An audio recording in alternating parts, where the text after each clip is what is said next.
When we're young, we have an amazing, positive outlook about how great life is going to be, but somewhere along the line, we forget to dream and end up settling. Join Up Dots features amazing people who refuse to give up and chose to go after their dreams. This is your blueprint for greatness. So here's your host, live from the back of his garden in the UK, David Ralph. Yes, hello there. Hello world. Hope we are all right. Hope we're rocking and rolling and we are grabbing those dream lives that we're trying to inspire you to do on a daily basis.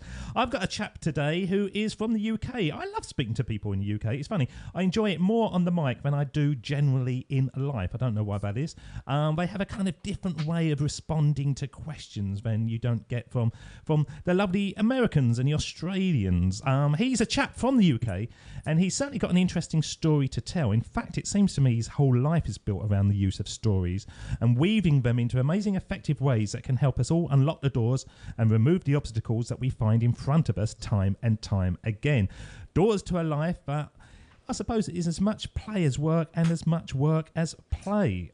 Being in the music and film industry for over 18 years, he's developed an approach that works well for creative types across the globe who flock to his warehouse in Seven Kings, London. It's an unusual approach which for many might seem a bit strange. In fact, after reading his personal website, he seems to be, I suppose, thriving really on being slightly out of the mainstream, shall we say. As he says, people ask me what I do and I always hesitate. I was a psychotherapist for 13 years. Then I tried calling myself a coach.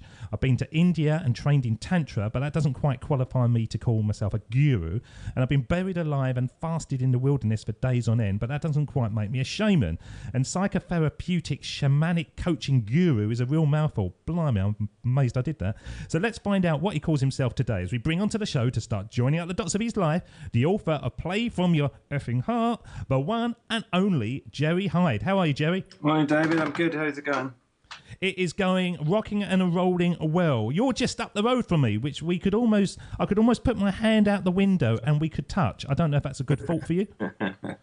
Well, I don't know if I should say congratulations or commiserate with you, but I quite like Tottenham personally. Are you actually a Tottenham supporter? No, I don't support any sport whatsoever. I don't like sport. Not even a glimpse of one little thing that occasionally you might think to yourself, oh, you went in the pub and there's a pool table. I couldn't get it. When I was a kid, you're made to run around in mud a lot and in the cold and the wet, in really inappropriate clothing or inadequate clothing. And I always felt if you really want that ball that badly, have it. It's fine. Just take it. It's just not. I couldn't get attached to that. Running around after an inflated bladder, and risking life and limb really, because especially in some of those sports, people get very excited about it. I can understand that totally. You're from the UK, so you obviously went through the school system as I did. Yeah, I mean, beach volleyball in California, I can see there might be an appeal to that, but rugby in November when there's snow on the ground, it's not for me. No, rugby was my Achilles heel at school. that was the one that you used to go onto pitches where you had an inch of grass on either side, and as you say, it was just mud. It was just miserable. And I used to try to keep as far away from the ball as possible. Rugby was the one that I used to think, oh, please not rugby. I just don't see any point in that one. Yeah. Yeah. So what is it that inspires you? What if I was sort of cutting to the chase and say, right, okay, most blokes like a pint and sport. Where would your sort of passions be in the sort of downtime?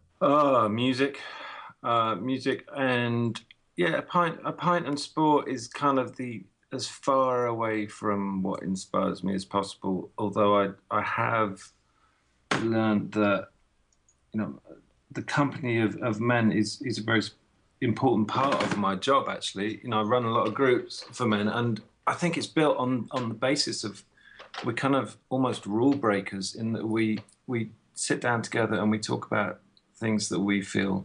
Not that sport's not important, because I'm knocking it, but I really recognise the huge value and place that has in people's lives.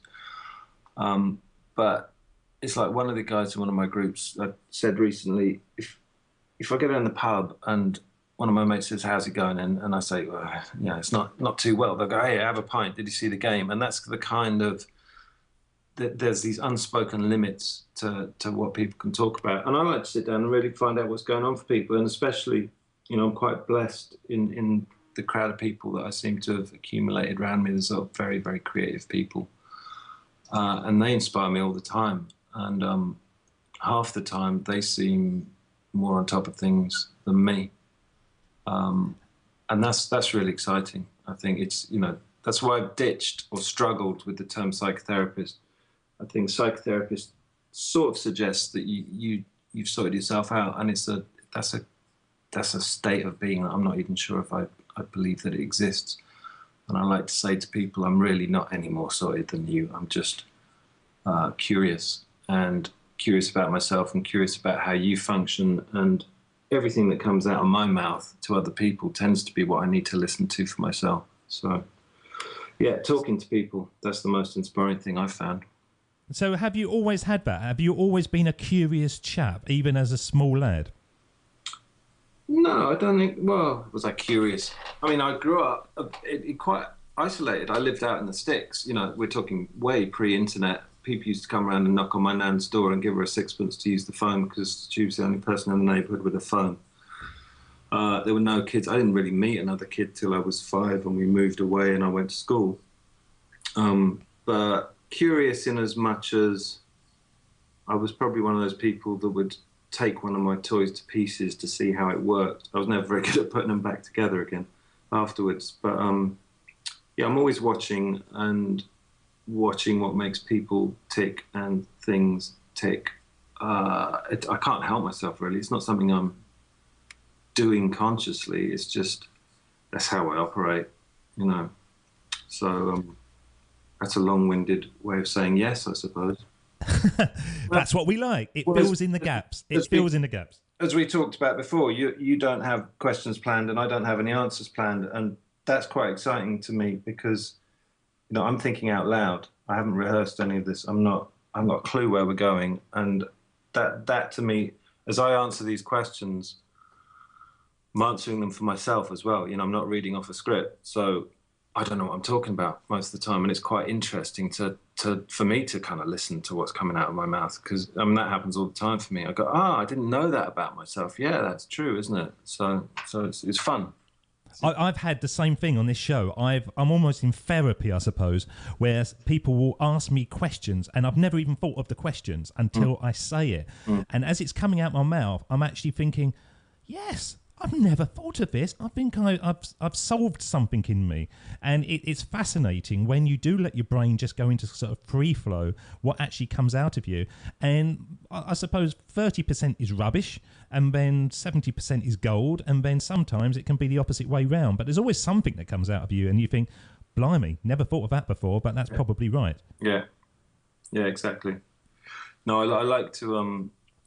I like that kind of spontaneity and the unpredictability. Otherwise, I don't think I could get up in the morning if I knew what was going to happen. I mean, no one knows what's going to happen, but I think a lot of people, they like to have their to-do lists and their spreadsheets, and it gives them an idea of being in control. And the fact is, none of us are in control. We just create illusions that we know where we're going, and we don't. So I'd rather roll with whatever happens, to be honest.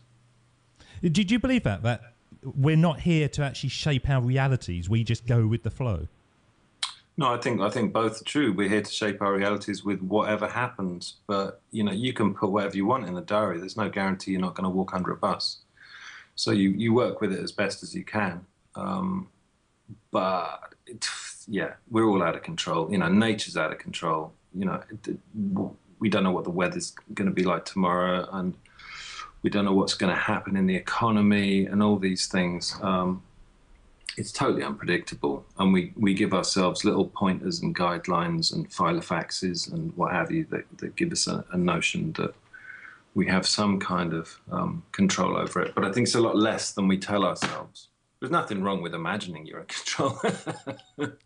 But a lot of people would love that. They would love the fact that they are in control. As you say, they like their spreadsheets, they like their routine.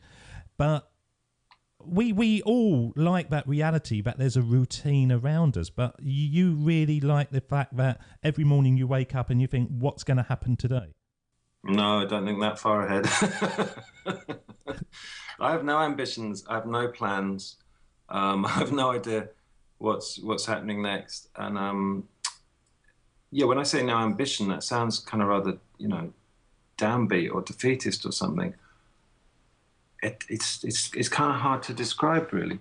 I just I'm kind of thrilled by what happens anyway, regardless of what I think I want. Life has always taken me by surprise. And if you'd asked me 30 years ago, would I be doing what I'm doing now, or even 10 years ago, I would have thought, yeah, never. That'll never happen. And when I have had ambitions, really clear ones, I've tended to be disappointed, I think, or resistant to what's really, wherever my life's really going. When I was very attached to being a musician, it kind of blocked me from letting go of that and moving in another direction. So I've got a lot of drive and I've got a lot of energy for whatever's emerging, but it's a pretty loose ship. I'm not trying to sculpt it too much, because I think over sculpting it, it puts as many blocks in the way as it opens doors, to be honest, perhaps more. I can see both sides. When I talk to somebody and they say every 3 months they audit their life and they look at the things that haven't worked and the things that do work, and then they change it so that they're just bringing more and more kind of emphasis for the oomph into their life. I can see that. But I can also see your side as well, where you're sort of saying, yeah, by being more free-flowing, you're more likely to be able to accept opportunities that if they had come to you when you weren't quite ready for them, you would let them go past. I can see totally 50-50 on that one. Yeah, I don't think there's a way. I think there's 7 billion ways. Personally, I'm not a very big fan of doctrine or formulas too much. And, you got to find your own way. So what do you do then? When you say what you do at the moment, you couldn't have perceived it back 10 years. Describe what your sort of life is. How do you sort of build an income? I chat for. I'm like some kind of Alan Partridge figure. I chat for a living, but no. My business. It's weird even calling it a business. I don't feel like I've got a job. I've never had a job, as far as I'm concerned, and I wouldn't want a job because. To me, I don't feel like I get up in the morning and I'm going to work. I'm getting up in the morning and people come around my place and we sit and we talk, and it's fascinating, and I pinch myself sometimes to think, really, I'm getting paid for this. A job somehow has negative connotations for me. I hear a lot of people doing jobs because they need to pay the rent and they don't want to be doing it. And, the jury's out for me on reincarnation, so I'm not averse to it, but I'm kind of giving this lifetime, a shot as if it's my only chance. And I don't want to sell my life to anyone else for something that I don't want to do. So I talk to people and we explore stuff together. And I think the, psychotherapist, whatever you want to call it, that was my background. That was my training. It's obviously within me, but I think most good therapy trainings will bring out what's in you anyway, rather than give you a kind of selection of nice, clever little questions and answers to go with. So I've always been that person that talks to people, especially when they're in difficulty, I suppose. Although that's, I'm not a crisis management person, and my agenda when someone comes to me in some kind of crisis is to get them through it as quick as possible so we can get on with the real work, which is lifestyle and shaping whatever they've got within them and bringing out the best of that, I think, is one way of putting it. So you're somebody that finds the passion in them? Sorry? You're somebody that finds the passion in them, are you? Certainly the creativity, hopefully the passion. Yeah, that's something I'm going to be looking for. And when I say I work with creatives, I trained as a therapist and I worked as a fairly conventional therapist for about 5 years, and I absolutely hated it. And one day, an actor came into my practice and I did an hour with him and thought, why can't all my clients be like that? And it was like, yeah, hold on, who says it can't? And I started to punt myself around as someone who worked with people in the arts, which felt like a really risky business strategy because I was struggling to get clients anyway. And to start to be exclusive or restrictive felt risky. And also people in the arts are all skin. Or not all, most of them.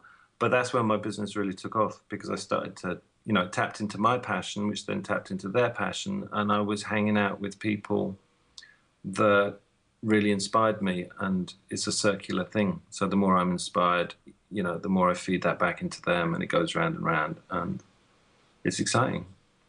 So what was it with that guy who, when you sat there and you thought, why can't all my clients be like this one? I really liked him, and I've set up a business based on only working with people that I think if I met you out in the world, we'd probably have been friends, which is probably considered to be a really unethical approach, but I don't care. It's, I've got to sit in a room with people for years. I mean, some of my people I work with, I've worked with 15 years. If I don't really, really care about you, I'm not the person for you. I think for some people I'm the greatest living therapist on the planet, and for other people I'm absolutely the worst. And I think about 85% of what I do is based on chemistry. And if we click, then we're going to go somewhere. And if we don't, then, you can go see Freud, and if you hate each other, you're probably not going to get much out of it. I don't know if that's true. Never met him. But, you know what I mean? So it's perhaps people might think that's really exclusive. Well, it is, and I don't mean, it's very, very few people. I don't know if I ever turn anyone away, but if we don't click, they don't come back. I don't have to say anything. You can feel it. So it's a relationship, like any relationship. And some people you can fall in love with and have kids and live happily ever after, and other people you cross the road. Why would it be different with what I do? I can see that. I can see that totally again. If we're in the environment, or no, we're not even in the environment. We're in the sort of design our life conversation, which so many people do who are successful, and they choose where they live and they choose who they work with. That's got to be a better way of doing it than just going, I'll take this job and I go to this place and I will sit next to these 3 people that I can't stand just to get through a day. Yeah. You've only got one life, so you should be able to sort of tailor it. And we do tailor it with our friends, and we decide who we want to go and have a pint with, who we want to do this with. So why can't you do it in business? That seems sensible to me. Yeah, I mean, it's a term, isn't it? I've only really heard it relatively recently. I don't know if it's been around for a while. My finger's not particularly on the pulse, but, being the architect of your own life. And I think that's a good attitude. That's a really good attitude. We need to teach our children that, rather than you have to fit in, which is what I was taught and was never going to happen. But the idea of being the architect of your own life, that I find that incredibly inspiring and empowering. And it's like, oh, okay, so I can have some influence over this, and I can have some control over this, and I can do what I want. I mean, that's the bottom line, isn't it? I can do what I want rather than what I'm told. Did you got 2 kids? What you got? Boy, girl, boy? 2 girls, yeah. You got 2 girls. Did you drum that into them?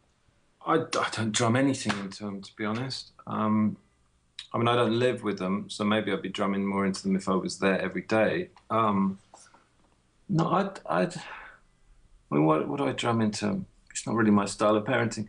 I take them up to Wales every summer. We spend a bit of time together. And last year, when I was there, when we arrived, I said to them, please, can you do a deal with me? Can you please not ask me what time you have to go to bed? Can you please not ask me if you want some sweets? Can you just take charge of that yourself? They're 10 and 12, or they are now. Can you start to have that relationship with yourself, that you go to bed when you're tired and you get up, when you want to get up? Or if you feel like having some sweets, you have some sweets, rather than it being a kind of hierarchical, authority-based thing. And I read an amazing book about 10 years ago, around about when I had kids, called The Other Side of Eden, which I can't remember who wrote it, but it was an anthropologist's study of the Inuits, the Eskimos. And I was very touched, because the Inuits' relationship to their children is they do believe in reincarnation, and they think that their children are their ancestors reincarnated, and so they treat them with the same reverence that they would their grandparents. And I think that's kind of how I try and approach my kids, just with, I just try and respect them for who they are as people rather than looking down on them, which I think there's still a degree of that with children. Well, I think there is, and I think in my life, I've got 5 kids, and I wouldn't be able to survive without structure. We have to have bedtime, we have to have, and we do set the rules, and we tell them when they go to bed, and that's it, and the story really. Because my son, who's 12, he's now into that fighting back slightly, and he wants to stay up all the way through the night to then sleep all the way through the day. And we're sort of saying to him, no, you got to pull it back a bit. I know you're on half term, you're on 6 weeks summer holiday, but it doesn't mean that you become a vampire and we never see you at all. You've got to have some kind of structure, because he would. Even now, we put him to bed at 10 o'clock the other night. He didn't wake up till 1:30 in the afternoon. Wow, yeah. That's amazing sleeping capability. Yeah, I remember those days. Yeah, well, fair enough to you. You got 5, which is heroic, and like I said, my kids don't live with me, so I've got the kind of the huge freedom and privilege of being the cool dad who lets them go to bed whenever they want. Well, you do seem cool. Even from this conversation, there seems a kind of, I'm trying to think of the word. It's a freeness, a quirkiness. As I said in the introduction, you seem out of the mainstream, and you seem proud of that fact. Well, it's how I survive. I mean, I think I am, and part of my, the people who raised me were kind of very much of that mindset. They were quite, I suppose, mavericks in their own way, but also I'm dyslexic, and I think that immediately puts you out of the mainstream. And so structure for me is actually rather frightening. And so my coolness is a bit of a front, I have to admit, and it keeps me safe, because if when I go in to run a workshop, people who work with me already know this part of my scam in a way, but when I go into a workshop, I'll often say, look, I haven't got a clue what's going to happen. And what that doesn't reveal is that actually I've got a pretty good idea of where I'm going to take this, and I've got a lot of things up my sleeve, but there's a safety in me saying I haven't got a clue what I'm doing or where this is going. Because if someone then gets angry and points the finger at me and says, you don't know what you're doing, I can say, well, I told you that in the beginning. So there's safety and cool. But doesn't that set a lot of, if they're coming to you for sort of, I suppose, to be fixed, or they're finding answers or whatever, the fact that you kind of go, yeah, I haven't got a clue what I'm doing here, I would imagine that would turn a lot of people off. I find it fascinating that you're taking this approach. Yeah, you'd think so, wouldn't you? I mean, even on my website, the front page says something about, if you find this weird, then I'm probably not the person for you. But if you get excited about it, then we should talk. What does it say? It says it's probably the only website in the world designed to put people off. There's a degree of truth to that, but there's a kind of paradox in that people seem to like it, and probably because there's a degree of honesty to it. And when people come and see me for the first session, I do say to them, I haven't got a clue.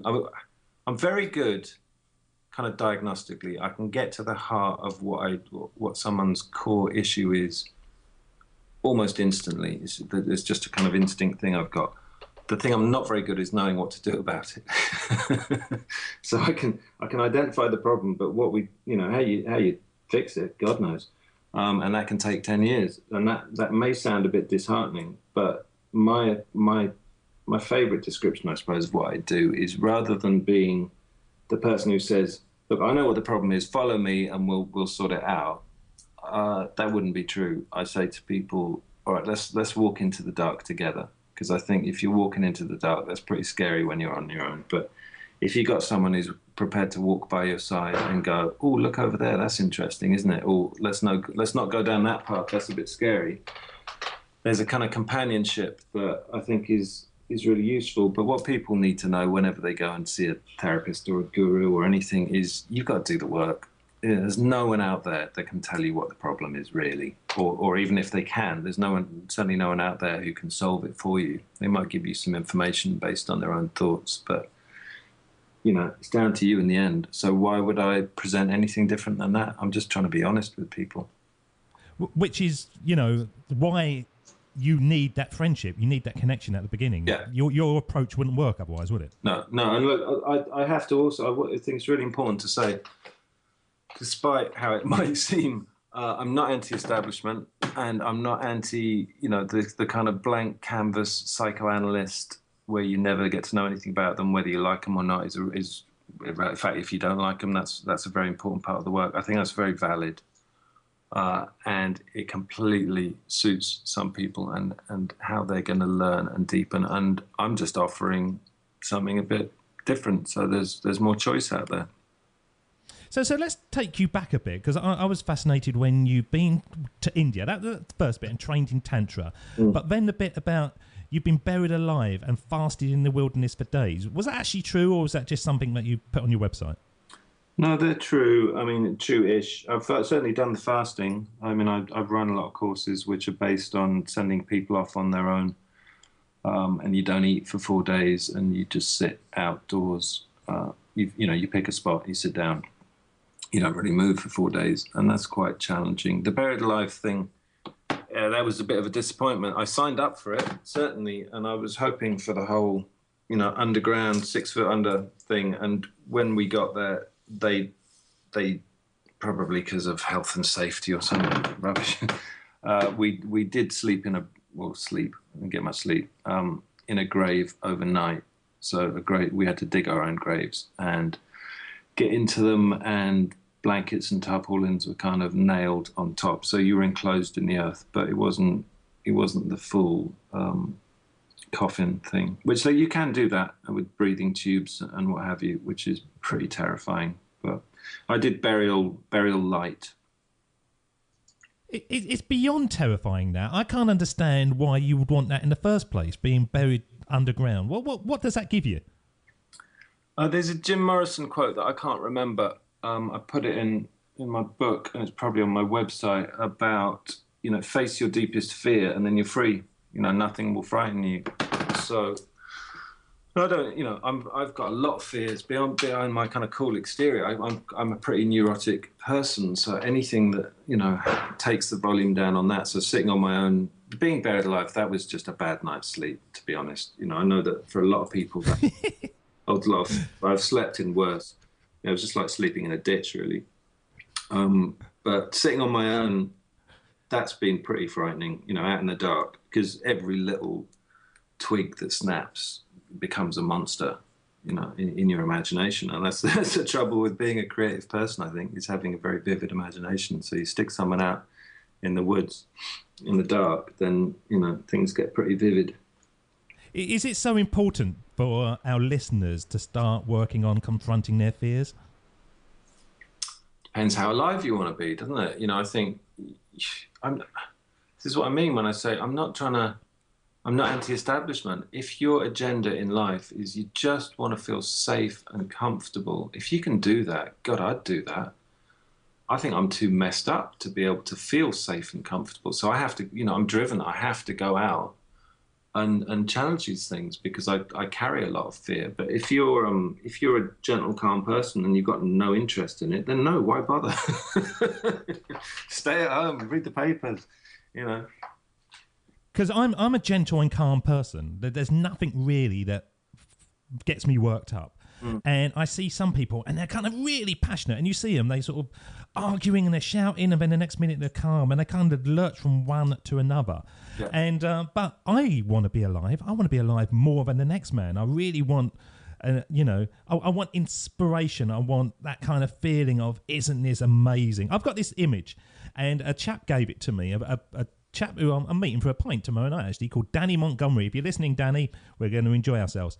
And he sent me this picture, and it was a couple in a convertible, and they're driving sort of really fast down this road, and you can see the sort of speed they're going because the sides are kind of whizzing past and they're blurry. Wow. And just the road bends round the corner, and you don't know where they're going, but you just know from the image that it's kind of an early evening in a desert in America or somewhere, and they probably got the radio on, and it's all free, and whatever's round the corner is their future. And I used to look at that, and I used to think, that's the life for me. I don't know what's going to be round the corner. It's exciting. exciting, you know, but I'm in control of it. I'm the one driving the car. I'm the one driving round that bend. I'm the one forcing it to happen. And I feel inspired by those kind of images, and I feel absolutely driven to be able to create that. But away from that, I'm as calm as I'm almost dead after time, to be honest. Yeah, but that goes back to the earlier thing, doesn't it? Of, are we really in control? In that image, are you really in control of the car? What if some brake cable snaps? And what if you drive around that corner in California and Charles Manson's waiting around the bend? We feel like we're safe. And I think for me, the danger in being too entrenched in the comfort zone is, that you don't get inspired. And Paulo Coelho put it very well in one of his books. He described that as inhabiting a perpetual Sunday afternoon existence. And I really get what he's saying with that. It's like, it's just the observer and falling asleep, you know, in front of Antiques Roadshow, and everything's lovely, and there's a nice warm fire, and there's no problems, but there's also no real pulse if that becomes your whole existence. It's lovely to do once a week on a Sunday afternoon, perhaps, but not to inhabit that, not to be over comfortable. And I think this is why I've tended to be, you know, I am extreme, and taking people out and leaving them on the sides of mountains and what have you on their own for a few days is quite risky. But it's not that I'm some kind of adrenaline junkie. It's that I'm just trying to wake people up, because you can go back to your home once you've done that for 4 days. But we've made ourselves very comfortable, I think, with double glazing and central heating and air conditioning, and you know, the way we live is pretty safe on the whole. And there's a risk, you know, there's a risk that, like you say, you don't feel alive.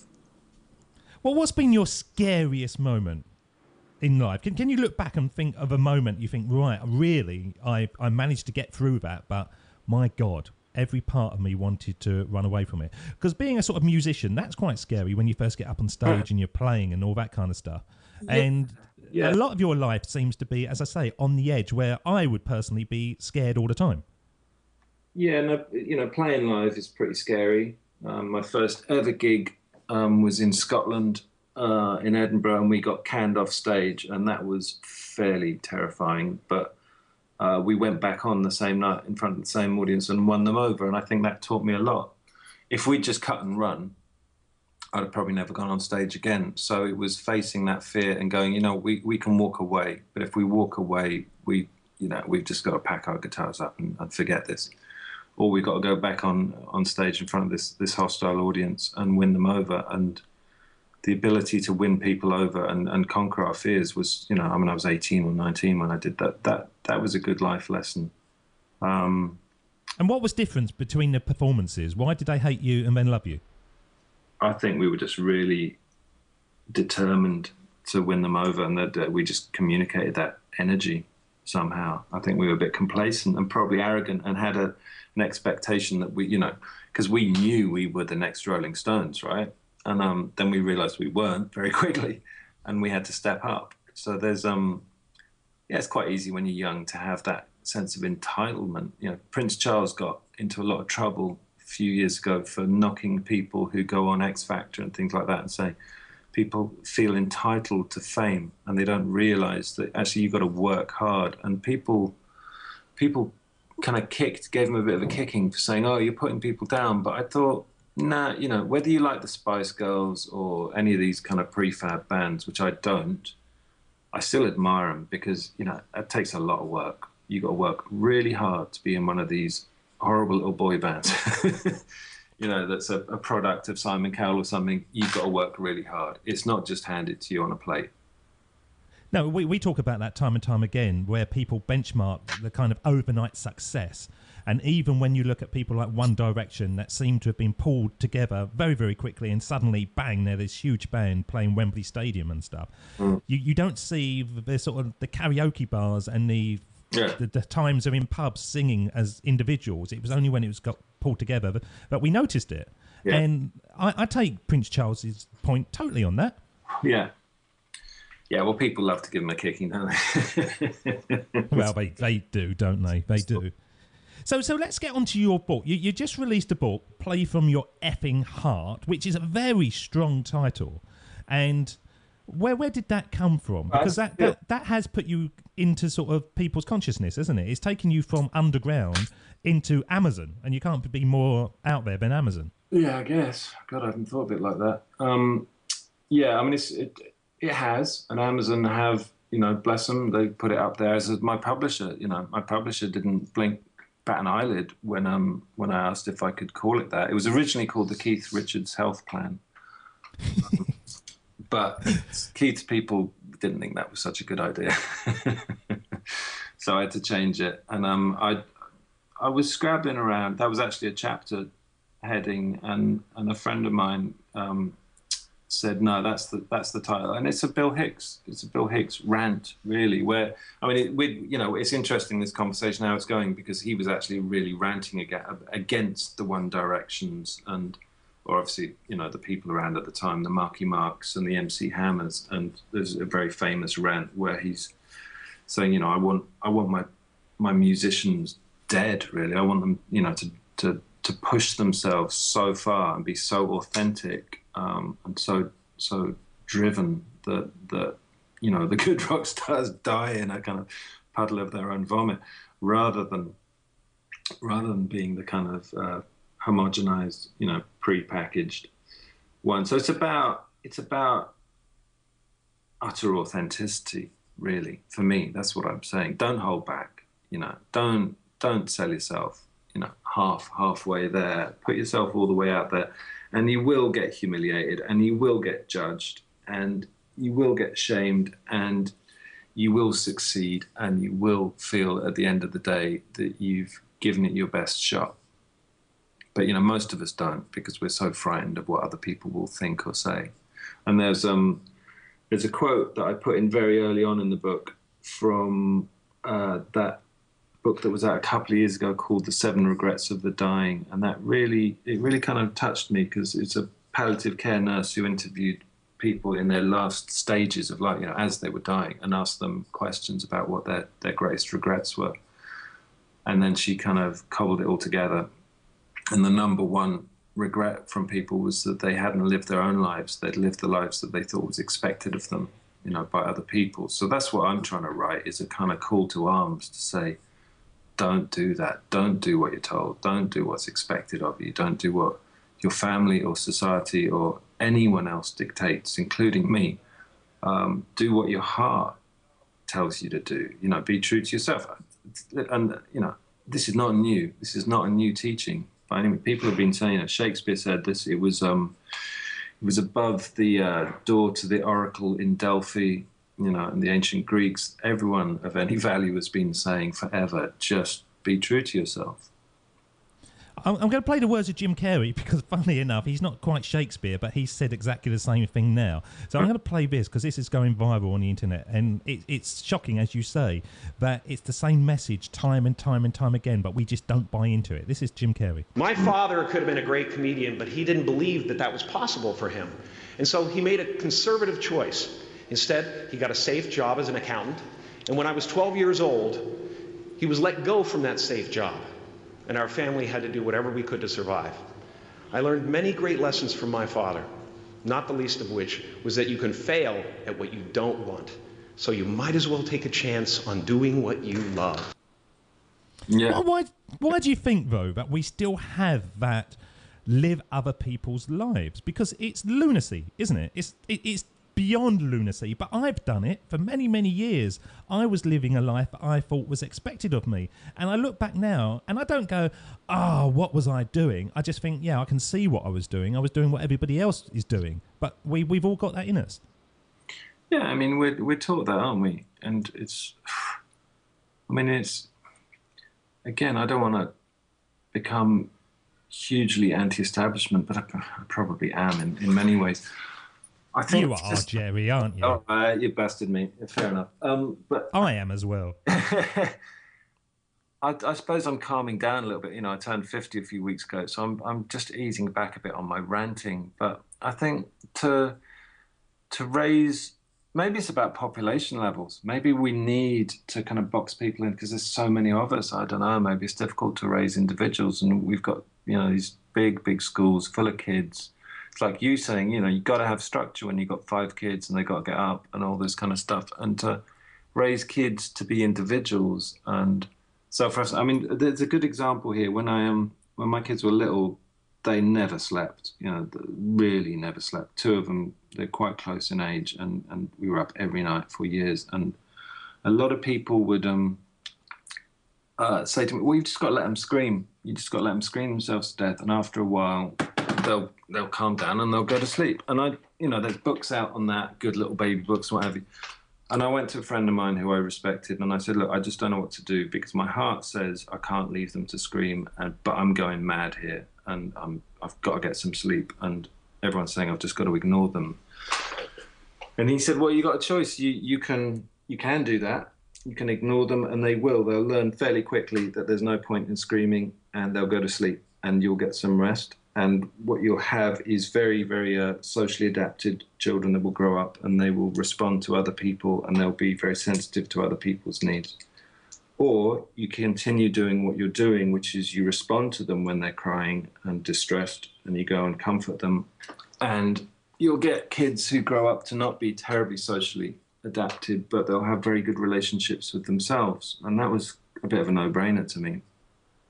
Because I think it's much easier to teach people when they're a bit older social skills than it is to have a relationship with themselves. I mean, I know that. That's what I do every day. I'm trying to teach people to listen to themselves, because age, 30, 40, 50, 60, 70, whatever, they've not been raised in that way to go, but who am I in this? And what do I want in this? They've been raised to be part of society.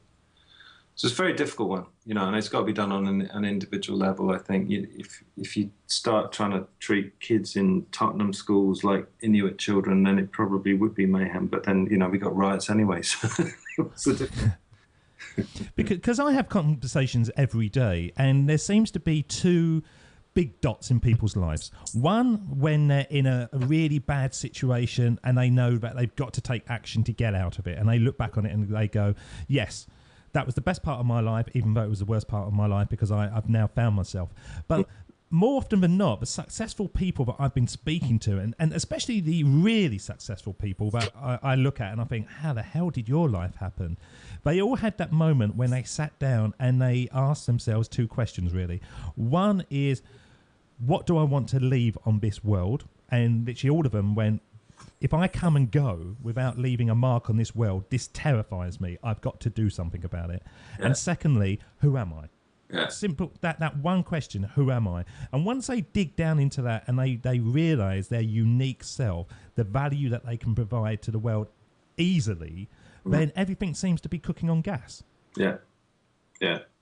But, you're lucky if you've met people that recognise themselves as successful, because I don't think I've ever done that. And I've worked with a lot of extraordinarily successful people, but I've never met one that will recognise or acknowledge that, because success is always something that's in the future. Well, when I've achieved this, when I've got this award, when I've made this much money, when I've met this right person, when I've bought this house or this car or what have you. And I'm forever kind of reining people back in and going, no, hold on a minute. You are phenomenally successful, in what you're doing right now. And, always people think, I'd never looked at it like that. So, I mean, success is something people need to, I think, rethink and look at what they've done, not what they need to achieve. And this is again, I've got a bit of a chip on my shoulder around schools, because as a dyslexic, I just didn't fit in. But I think the measurement system, exams and what have you, that we use that are so rammed down kids' throats, it makes everything success-based in a future sense, or results-based rather than experience-based, and sometimes success is just standing there in the moment, feeling the connection with the people you're with, or acknowledging what you've done rather than what you want to do in the future. Well, with your book, Play From Your Effing Heart Again, and I must admit, I like the Keith Richards title better. Yeah, me too. I think that's spot on and amusing. What kind of readers would sort of go out and get that? What kind of people are you? What was your avatar when you was writing that book? Oh, I mean, it says on the cover, it's for people who usually hate self-help books, and I think there's a lot of people who hopefully it will reach just because of the style of it. I mean, it's like a self-help book with Tourette's, so it's it's completely shot through with expletives and swear words, and not just swear words. I'm not swearing for effect. I mean, that's just, I tend to swear a lot, but it's in my language, so it's a very stream of consciousness kind of thing, rather than particularly wordy or academic or even trying to be overly intelligent.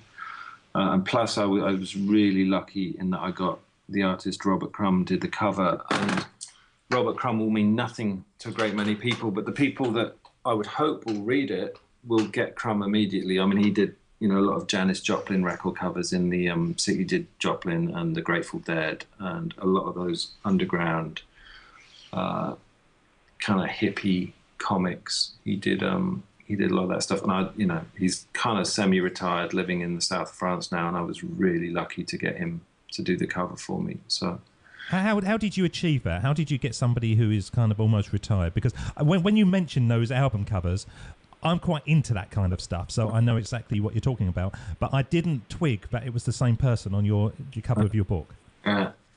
I'll tell you how I got it to happen, by going, there's no way that'll happen. There's no way. There's not even any point in me even asking, and then thinking, yeah, that's guaranteed.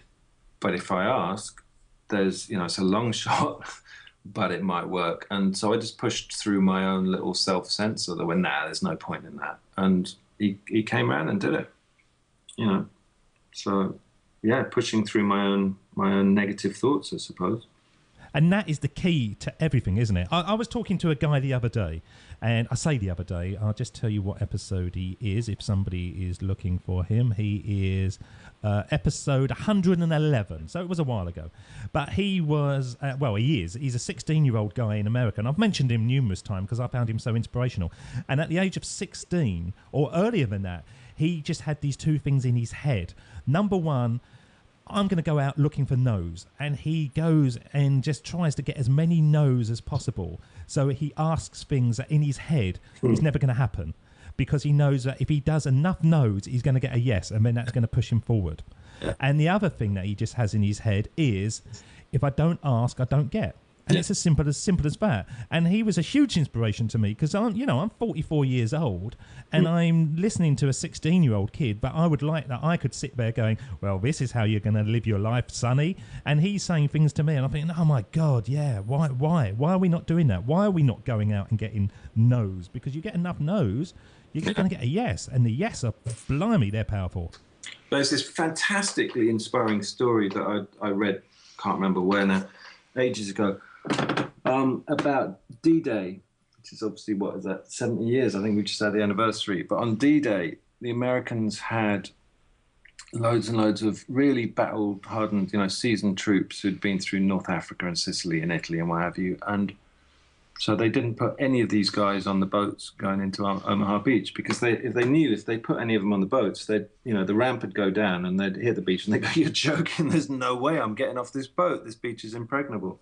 So they took all the 17, 18-year-old kids straight out of boot camp and they put them on the boats, because they didn't know that it was impossible. And, that's why we don't speak German in this country now, because they ran up the beach and they overcame the defenses. And rather than it just being a kind of, little historical militaristic thing, I thought that applies to so much. We give so much value to experience, and actually some of my greatest achievements have been, I've achieved them through utter ignorance, and I haven't got old and seasoned and bitter enough to say to myself, nah, that'll never work. I've just kind of done it like a blind fool, and I've achieved incredible things just because I didn't know it was impossible. And I think there's something, we need to hold on to, valuing our own ignorance rather than needing to know and learn everything and be super experienced all the time. Because, like you say, you kind of hit your 40s or your 50s or whatever, and some of the things I've done in the past, it's just no way. There's no way. The risks are too great. Whereas when I didn't know the risks, then, I was unstoppable. I'm going to bring on the words of Steve Jobs, Ben, because you're doing a fantastic job here, that you're leading me into perfect segues. And this is the speech that he did back in 2005 when he says, you know, you just take trust, have faith, trust in your abilities and just do things, and you can never join up your dots until you look back. And just the fact that you're sitting there looking back and going, yes, if I had had more experience, it wouldn't have happened. But because I didn't really know, I just went with the flow. I think that's hugely powerful. So this is Steve Jobs. Of course, it was impossible to connect the dots looking forward when I was in college, but it was very, very clear looking backwards 10 years later.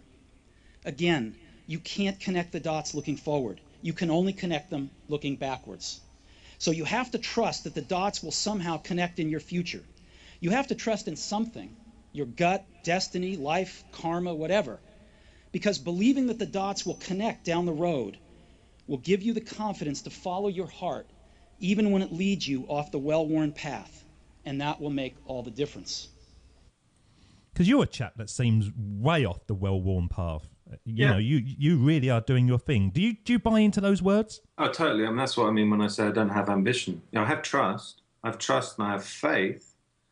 But beyond that, I'll go with whatever comes. And like I said earlier, I think, you know, when it seemed like an absolute disaster, that's often been the really formative stuff has happened. So, yeah, Jobs knew what he was talking about, clearly. he did, and it's such a simple little speech. It's almost one of those speeches that you kind of think, you know, how did he come up with it? Did it just sort of flood into him, or was it something that he'd been thinking for months and months and years and years and years, and then had the opportunity to put it down? Because I think Jobs was dyslexic, wasn't he? I'm pretty sure he was. Yeah, I think he was. Yeah. I mean, it's a word I use hesitantly and rather lazily. I don't like it because I think, you know, 100 years ago when my grandparents were growing up, there were no dyslexic. I mean, to be honest, when I was a kid, there were no dyslexics. I was never called that. I wasn't really discovered till I was an adult.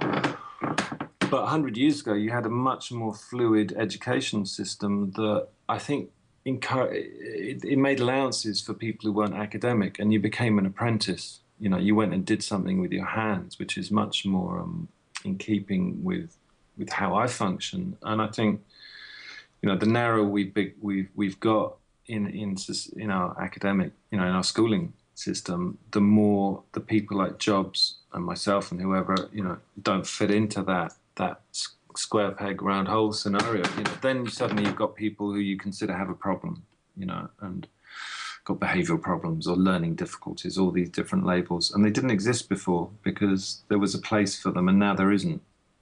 So I think that's a bit of a problem. You know, we've got to recognise people's difference and encourage and work with it rather than give them Ritalin and, you know, all that kind of stuff.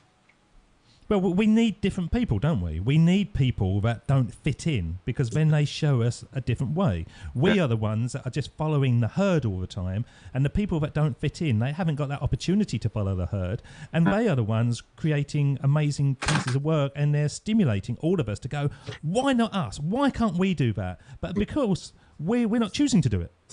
When I left school, I went to see the careers advisor, whatever he was called, and he said, nah, you're unemployable. And I kind of left school quite with that hanging over me. I felt quite ashamed of that. And I didn't have a job. I mean, I've never had a conventional job, really. And it hung over me, and it was a shameful thing for about 10 years. And I can't remember what made the difference. I think it was actually having some therapy. But I realized that he'd done me a favor because he just said the truth. You know, I'm not employable in the conventional sense. And had he not said that to me, and had I not been, you know, equally discouraged by other teachers and what have you from seeking a job, you know, maybe I'd have done it, and maybe I'd have got one, you know, God. So have you never had a job then? No, I mean, I was on the dole a lot, and I was in a band, so that's what we did. We just signed on and played music for most of my 20s. I had a job for about 18 months as a runner for a film company, but that was, you know, a pretty left field. They gave us 60 quid a week. I mean, it was, you know, probably would have got almost as much on the dole, and we were working ridiculous hours. But it was, you know, it was in films, and it was quite interesting and creative. So that, you know, it wasn't a 9 to 5, that's for sure. I've never had a 9 to 5. And that lasted about 18 months. But even that was too rigid for me, really. Um, did a month or two packing boxes in a mail order company. I think that's it. Yeah. It's amazing that we still use that phrase, isn't it? 9 to 5. You know, why the hell do we do those hours? And I remember reading the Tim Ferriss 4-Hour Workweek book, and the thing that struck me is why across the globe do we work 9 to 5, but we don't know how much time that work's going to take. You know, my work I could do in a couple of hours. Your work, it might take you 12 hours, but we still say it's the 9 to 5 job. Yeah, well, it's pigeonholing people, isn't it? And standardizing and keeping things normal. We don't want normal. We want people to be creative and inspired and creating their own path and all those kind of things. Just before we put you on the Sermon on the Mic and I send you back in time to have a one-on-one with the younger Jerry, what would you like to leave that you've been on this planet? What mark would you like to leave, Jerry? I don't care. I don't care at all. I'm going to be forgotten very quickly. Probably. I mean, they say you die twice, don't they? You die once physically, and then you die. The second time you die properly is when the last person who remembers you were alive dies. I don't care. You know what I mean? I think these things are so... Yeah, if you're Steve Jobs, but that's a lottery, isn't it? Most of us are never going to have that kind of profile of Steve Jobs. I saw this photograph a few years ago of this guy called Smiler Marshall, who was, I think, one of the second to last Great War veterans alive at that point. He's dead now, obviously. And there was a photograph of him with his family, and I found it incredibly inspiring because they had him at the top. God knows how they balanced this bloke on a pyramid. But anyway, they had him at the top, and they had all his kids and grandkids and great-grandkids, and there was about 120 people in this photograph. And I thought, that's amazing. He met his wife in the 1920s after the war. And in that time span, they've given birth to 120 people that come directly from their lineage. So let's say in 20 years, I don't know how many people I've worked with, probably close to 1,000. And if I only influence one of them positively, if I make one change that really helps them in their life, that means over the next 80 years, that's going to have affected 120 people. And so times that by a couple of thousand by the time I give up or whatever. That's a massive impact, but I'll never know about it. I'll never know the results of my work, and it doesn't matter. I don't care as long as it's happened. And I could die tomorrow and feel a degree of, I'd be disappointed because I've got other stuff I want to do, like raise my kids and write more books and help more people and learn more stuff. But, you influence one person and you've changed the world. You don't need to be Steve Jobs or Adolf Hitler or whoever. It tends to be the people who commit genocide that are most memorable. So who was them? You got a bit of a dark side, haven't you, sir? Just a bit. Well, think about it. Who do you remember? Christ, he got nailed to a cross, apparently. Genghis Khan, Hitler, Napoleon, Pol Pot. They're the memorable ones. Jerry Hyde and David Ralph. We'll be memorable, Jerry. The two of us. Yeah. We will. I've never heard that phrase before, that you die twice. And it's when you were saying it, I was listening and I thought, what do you mean by this? That's terrified me. That has. But you're absolutely right. That's one of the most depressing things I've ever heard. Well, we're all going to be forgotten. It's true. What is it? I read something. There's 220 billion human beings have ever lived. How many of them do you remember? Well, that is absolutely true. And I hear stats like only 1% of all the people on the earth that's ever been here have invented something or left their mark. 99% just come and go, and that's it. Yeah. Yeah. So. But I hate those facts. Yeah. They're still there. And for me, they're just an incentive. To not feel too disheartened because... Oh, God, I could go on for days about this one. Again, back to success. These notions of success that have been pumped up over the last, I suppose, since movies and television and stuff that have given a kind of global awareness to celebrity. 100 years ago, people didn't have celebrity in the same way. So you weren't walking around thinking, oh, because I'm not Paul Newman, or John F. Kennedy, I'm a failure. I imagine, I can't see that, I think that the benchmark has been set so high that the rest of us feel like we're somehow not succeeding, and we are. If you make just one little bit of positive impact on the world, then your job's done, as far as I'm concerned. Well, you've made a positive impact on me. You really have. I'm gonna quote those depressing facts to people. Once I get in that sort of melancholy mood after 6 pints and my football team aren't doing very well, and I'm going to quote them, and they're going to go, "You've been hanging around Jerry Hyde, haven't you? He's the man." What I'm going to do, just to sort of bring the show to an end, Jerry, this is the part of the show that we call a sermon on the mic, and this is when I send you back in time to have a one-on-one with your younger self. And if you could go back in time and meet the younger Jerry, what age would you choose, and what advice would you give him? So when the music fades out, you're up. This is the sermon on the mic. Here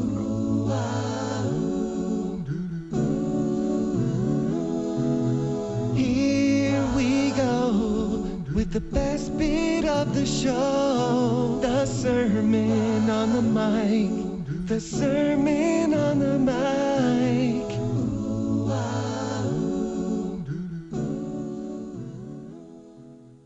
I think I'd go back and probably have a word with myself around about 8 years old. Well, when I got into school, 5, maybe 5. When I started to be around that kind of system, and in the words of the late great Hunter S. Thompson, I'd say, don't take any guff from these swine.